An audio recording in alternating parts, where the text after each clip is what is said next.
দুনিয়াতে নামাজ পড়বেন, প্রতিদান পাবেন আখিরাতে।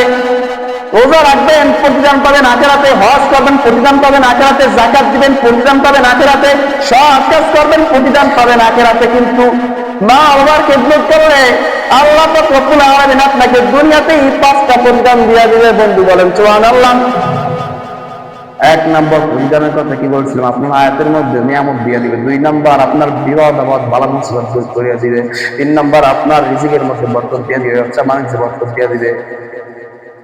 ভাইও 4 নম্বর আপনাকে কাবা শরীফে যাওয়ার জন্য আল্লাহ পাক রব্বুল আলামিন কবুল করবেন আপনার মায়ের দোয়া।